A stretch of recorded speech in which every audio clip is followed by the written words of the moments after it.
Welcome सबको मेरे channel में। आज मैं जो दिखाने जा रही हूँ वो है एक सैलरी शीट। तो जो मेरे चैनल को सब्सक्राइब नहीं किया है सब सब्सक्राइब कर ले। तो यह एक्सेल का पेज मैंने ओपन किया है। इसके बाद कुछ सीरियल नंबर मैंने 5 एम्प्लॉय का सैलरी शीट बनाना चाहा। इसके लिए इसका 5 लोगों का नेम डाल दिया। उसके बाद रेजिग्नेशन मतलब वो किस पोस्ट में काम करते हैं, तो मैंने ऑफिसर, पीए, क्लर्क ऐसे करके कुछ पोस्ट दिए हैं। इसके बाद उन लोगों का जो बेसिक सैलरी होता है 90,000, 40,000, जिसको डेजिग्नेशन के ऊपर बेसिक सैलरी का जैसा डेजिग्नेशन होता है वैसा बेसिक सैलरी होएगा। इस तरह से मैंने डाल दिया है। इसके बाद हम लोग निकालेंगे डियरनेंस अलाउंस जिसका शॉर्ट फॉर्म डीए होता है। इसके बाद ट्रैवलिंग अलाउंस जिसका शॉर्ट फॉर्म टीए होता है। House rent allowance, HRA, medical allowance जो सब हम लोगों को प्राइवेट या गवर्नमेंट सेक्टर से मिलता है, हम जहाँ भी काम करते हैं उस जगह से। तो इन सब को ऐड करके हम लोग यहाँ पे ग्रॉस सैलरी निकालेंगे। उसके बाद हमारा जो प्रोविडेंट फंड होता है पीएफ, जो हम लोग अपनी ग्रॉस सैलरी से अपनी फ्यूचर के लिए रखते हैं, उस अमाउंट को यहाँ पे लिखेंगे। इसके बाद नेट सैलरी हम लोगों का निकल जाएगा। तो इस तरीके से हम लोग ग्रॉस सैलरी और नेट सैलरी एक सैलरी शीट में हर एक एम्प्लॉय का निकालेंगे। तो तुम लोग देख रहे हो कि हमने 4 जो हमारा कॉलम है वो सब फिलअप कर दिया। इसके बाद आता है हमारा डियरनेंस अलाउंस जो कि बेसिक सैलरी के ऊपर निर्भर करता है। तो एक्सेल में फॉर्मूला लगाना पड़ेगा कि मैं बेसिक सैलरी का कितना % डीए रख रही हूँ। तो इसके लिए पहले इजिकल टू फॉर्मूला एक्सेल में करना चाहिए, मतलब इक्वल टू के बिना एक्सेल का कोई भी फॉर्मूला काम नहीं करता। तो इसके लिए हमने इजिकल टू यहाँ पे डाल दी। उसके बाद ये जो बेसिक सैलरी का सेल है इसका एड्रेस निकालने के लिए हम लोग जानते हैं पहले कॉलम, ये जो डी कॉलम का है और इधर से जो 5 नंबर रो का है यही इस कॉलम का एड्रेस है। तो हम लोग यहाँ पे डाल देंगे D5 इंटू एस्ट्रिक सिंबल जो हमारा नंबर शीट में होता है इंटू कितने % निकालना चाहते हैं वो सब लिख देंगे। सपोज हम 20% डीए निकालना चाहते हैं तो 20 डिवाइडेड बाई 100 और इसके बाद हम लोग एंटर कर देंगे। तो यहाँ पे 90,000 का डियरनेंस अलाउंस निकल गया। इसका कॉपी कर लेंगे, जबकि ये छोटा प्लस सिंबल आएगा तो ये सबका एक साथ निकल जाएगा। फॉर्मूला देके काम करने से यही एक अच्छा होता है। इसके बाद हमारा आता है टीए, ये भी बेसिक सैलरी के ऊपर ही जाएगा।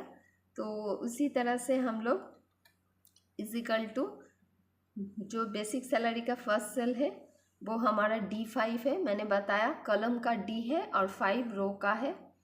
इसके बाद इंटू करके इसका हम 5% निकालेंगे, 5 डिवाइडेड बाई 100 और एंटर कर देंगे तो हमारा टीए भी निकल जाएगा। इसके बाद आता है हमारा एचआरए भी हम लोग 5% लेंगे, वो भी बेसिक सैलरी के ऊपर से। तो हम फॉर्मूला डालने के लिए पहले इजिकल टू दे देंगे, इजिकल टू हमारा कॉलम एंड रो का जो है D5 इंटू ये भी हम 5% दे रहे हैं, 5 डिवाइडेड बाई 100 कर देते हैं और एंटर कर देते। तो इसका भी 4,500 सेम ही आएगा क्योंकि दोनों ही 5% किया हुआ है। तो इन दोनों को भी हम लोग कॉपी कर लेते हैं। इसका बाद आता है मेडिकल अलाउंस जो कि हमारी बेसिक सैलरी का, हम थोड़ा सा जूम करके दिखाते हैं। तो मेडिकल अलाउंस जो है वो हमारा बेसिक सैलरी का ऊपर से वही हम सेल एड्रेस डाल रहे हैं D5 इंटू 2% इसका निकालेंगे, 2 डिवाइडेड बाई 100 और एंटर कर देंगे।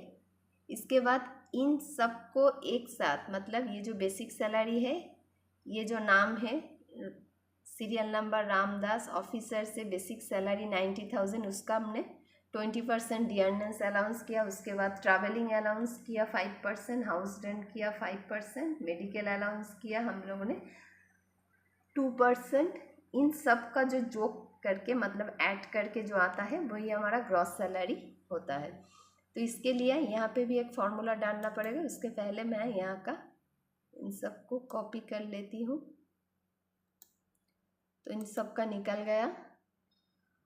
अब इन सबको मतलब बेसिक सैलरी से ये जो डिपेंडेंस होता है इन सबको हम लोग ग्रॉस सैलरी के सेल में ऐड करेंगे। इसके लिए हम लोगों का क्या फॉर्मूला चाहिए, इजिकल टू साम भी लिख सकते हैं और नहीं भी लिख सकते हैं।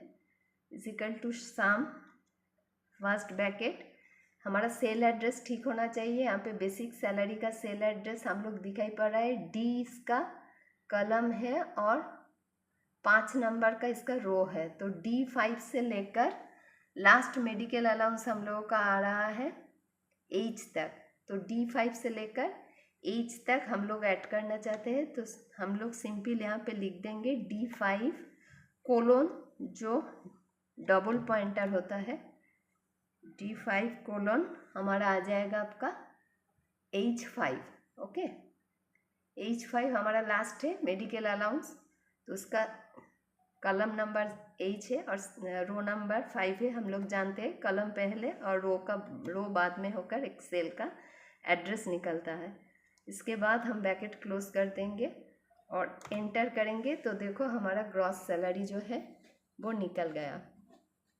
ग्रॉस सैलरी का मतलब है एक महीने में, हर महीने में जो हमें जो मिलता है वो सबका हमने निकाल दिया। इसके बाद यहाँ से हमें माइनस करना पड़ेगा, क्योंकि ये सारा एक एम्प्लॉय को नहीं मिलता, उसको फ्यूचर के लिए कुछ सेविंग्स करना पड़ता है जिसको हम प्रोविडेंट फंड कहते हैं। तो उसके लिए भी यहाँ पे एक फॉर्मूला डालना पड़ेगा, वो है इजिकल टू ग्रॉस सैलरी का सेल एक बार देख लेती हूँ। आई है इधर का आई और रो सेम रहेगा। तो I5 के ऊपर से हम लोग प्रोविडेंट फंड निकालेंगे। तो I5 इंटू 2% अगर हम प्रोविडेंट फंड के लिए निकालते 2/100 कर देते, एंटर कर दिया तो 2376 हो गया।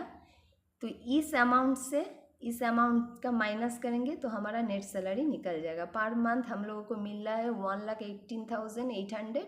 उससे हम प्रोविडेंट फंड का माइनस करेंगे। 2% प्रोविडेंट फंड हमने यहाँ से किया है तो उसको माइनस कर देंगे। पहले कॉपी कर लेती हूँ। इसके बाद नेट सैलरी निकलना, ग्रॉस सैलरी देखिए हमारा निकल गया है। इसके बाद हमारा नेट सैलरी आएगा इजिकल टू, तो किसके साथ किसको माइनस करना पड़ेगा। मेरा I5 सेल जो है, I5 से हम लोगों को J5 माइनस करना पड़ेगा।